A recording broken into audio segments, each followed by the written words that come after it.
Peace, Brother Chris. What's going on? Brother Shareef. This is Brother Shareef with the Hour of Power. As you can see in the backdrop there, go to Hour of Power, Shareef Hamid on YouTube. Subscribe and share the channel. You know the motto, so we can continue to lift the mind, body, and soul of our people. We got the African symbol there, the continent in the background, the motherland, where we all came from. Peace, bro. So I'm going to go on and get started. Wait for a couple more people to come in. In the name of God, the gracious, the merciful, we give him praise and thanks for his mercy and his goodness to the human family.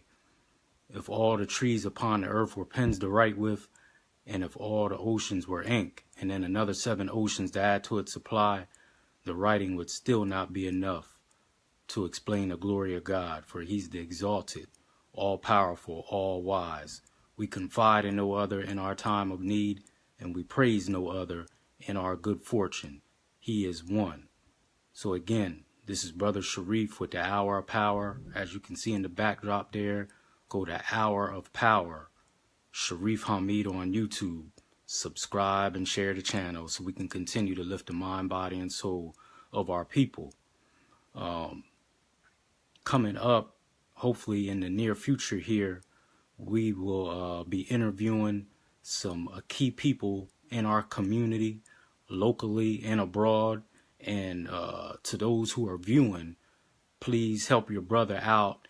If you know of anyone in the community, especially youth, that are doing positive things, if you know of any business owners that are promoting black business and have black businesses, please forward their information to me so I can interview them and so we can continue to push black business. So again, Brother Shareef, the Hour of Power, is asking if you know any youth out there that are doing positive things, especially if it's academically, please forward their information to me. You're welcome to give my information to them so I can interview them. I've been speaking enough these last couple weeks. I'm getting a little wore out, especially with my job here, because I do mobile therapy, so I'm on the go all the time. So I want to hear from positive people in the community, especially if it's youth and they're doing well academically. If you know any business owners, black business owners, please forward their information to me, or you're welcome to give my information to them so I can interview them and so we can continue to push black business. And again, it don't have to be a youth, but I would prefer anyone doing anything positive and not just sports. But if they're doing things in sports and it's tied to academics, I definitely want to talk to them. And again, I want to talk to black business owners or anyone making a positive contribution in the community. Please forward them my information because I want to interview them on the Hour of Power. Now, the last couple of days, last couple of weeks, I've been talking a lot about police brutality, and anyone who saw the post for what I'm going to talk about tonight, they saw the picture there of the dog attacking our people back in the civil rights movement. We're going to keep pushing this message to bring awareness to our people about what's going on locally and abroad with police brutality. We can't sweep it under the rug. We can't act like just because it hasn't hit our front door that we are somehow immune to it. It affects us all, and it could happen to any of us. If you got a niece, a nephew, a grandchild, a son, or even yourself, we all have to be vigilant and aware of where we are and what's going on, and talk to your children, your grandchildren, your nieces, and your nephews about scenarios and about situations if they come in contact with the police, how they should carry themselves, and to be aware of their rights, because it's like a slaughterhouse out here. All you got to do is look at the news and you can see what's going on. No mercy. Man, woman, or child. No mercy, and there's no punishment. There's no punishment. Like I asked last week, no one hasn't been able to answer it yet. Where's Darren Wilson, the one that killed Mike Brown in Missouri a couple years ago? Where is George Zimmerman? What's he doing these days? The other child killer that killed Trayvon Martin, a child walking to the store, getting iced tea and whatever, not bothering anyone. Where is this man? How come no one ain't talking about it? Okay, so this isn't no fake stuff. Just the other day, I talked about it the other night, a brother in Brooklyn, New York, who the community said was mentally ill, and he was shot 10 times because he had a metal pipe and he was pointing it. Last time I checked, metal pipes can't shoot nothing. Where's the rubber bullets? Why didn't they just use some pepper spray, or at the worst, shoot him in the leg? 10 times? 20 times in Sacramento you had to shoot that brother because of supposed vandalism? So we're going to keep bringing awareness about police brutality and trying to educate our people to prevent these tragedies. It is absolutely ridiculous and horrific what is going on with our people. Someone got to ring the alarm. These people do not care about us. We are like cattle, if that. They treat animals better than us. And since we're on that topic of animals, just this morning, I hope you've seen the title, just this morning, I'm minding my own business, getting my boys up, ready for school. I'm in this development here. I walk up the walkway and boom, you hear the door open. These two big giant dogs that look like goddamn horses run out. They're not on a leash, right?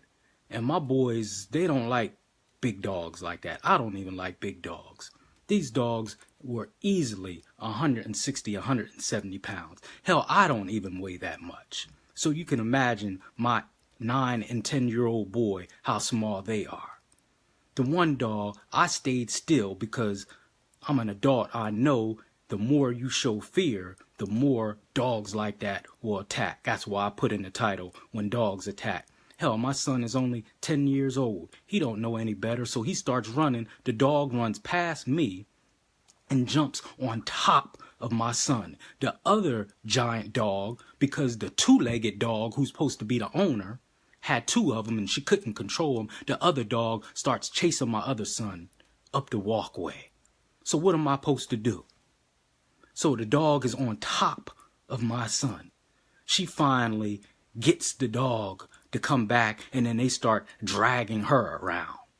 The dogs are aggressive and they're volatile. I've been here about 2 weeks because I'm just now getting into my own place here in Pennsylvania. And I've seen these dogs before where her and her two-legged dog boyfriend, or whatever the hell he is, can't even have control of these dogs. And I've seen them before where they had to really restrain them. Jumps on top of my son. Luckily, he gets off of him and somewhat comes back. And then I start screaming at her, and then the dogs start trying to lunge at me. And then I had to tell my other son to keep running up the walkway because he was concerned about his brother. Salute to my sons for the bravery that they showed today. They weren't crying, but they was startled. But that's why I always have them listen to a CD of my good brother, Minister Farrakhan, when he talks about overcoming your fears. He said in this talk, you really should listen to it, that some messages coming across there. He said in this message that things may make you afraid, but you must not let things punk you. You should only fear God and God alone. And when I told them, stay still, they was all right, and he didn't run anymore.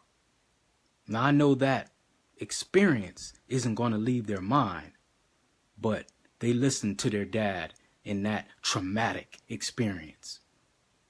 So this two-legged dog finally gets her four-legged dogs in the house. I go to the office that runs this complex. And you can only imagine the response that I get. So the office doesn't open up to 8:30 in the morning. I get my boys on the bus around 7:10.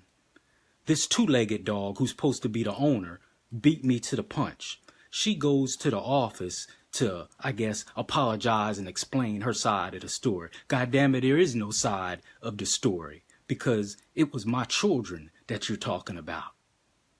But when I walked in, I didn't realize it was her, because even though she's my neighbor, I really don't I don't even look at her like that. So when I walked in, I see the manager of the office, and she has her back. I thought she was another a customer or something. Do you know that the manager of this complex is sitting there consoling her as she's telling her story? And I didn't recognize and know it was her until she said, "I'm so sorry, they didn't mean it." And then I looked, I said, "Oh, that's the two-legged dog bitch that had them other bitches attacking my sons." So she's sitting there, the manager sitting there consoling her as if she was the victim. My whole point in telling you this story is to show you the disparity of how, and to show you white privilege. To show you white privilege. She's sitting there consoling her as if she's the victim. "Oh, I didn't mean it." And she's sitting there holding her hand and patting her hand. And then when she turned around and saw I was standing there, because I went there to make the complaint, then she gets up and she leaves. I talked to the manager. I said, "Yes, I want to make a complaint. I see the first two-legged dog was already here." She started getting snappy with me as if I did something wrong. To show you white privilege, to show you the disparity in justice. The dog didn't bite your son, did he? Trying to minimize these damn dogs attacking my boys.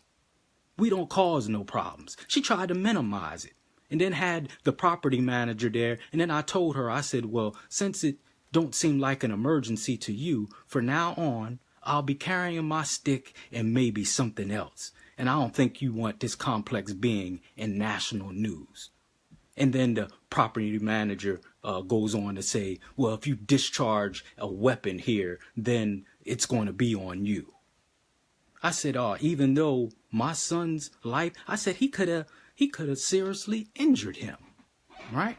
He could have seriously injured him, and you're telling me about a goddamn weapon? I went to school for criminal justice. I know about discharging weapons in a public dwelling. But ain't no one going to hurt my children. Like Malcolm said, by any means necessary. By any means necessary. So he tried to flip it on me and say, "If you discharge a weapon in this complex, then the cops will be coming after you." I said, "Who said anything about discharging a weapon?" I said, "I'm going to have my stick and something else." But automatically, they tried to put the onus of responsibility on me, as if I was the perpetrator. Never said, "Is your son's okay?" All they said was, they didn't bite, the dogs didn't bite him, did they? This dog is at least 150, 160 pounds. When he jumped on my son, you couldn't even see my son anymore. That's how small my son is compared to this monster-ass dog. Because this two-legged dog bitch can't control her other bitches. Oh my goodness, I thought you was a Muslim. I never thought I'd hear a man of God speak in such a way. Maybe you never met a real man of God. Did you ever read about how he was when he went into the temple, when they was gambling into the temple?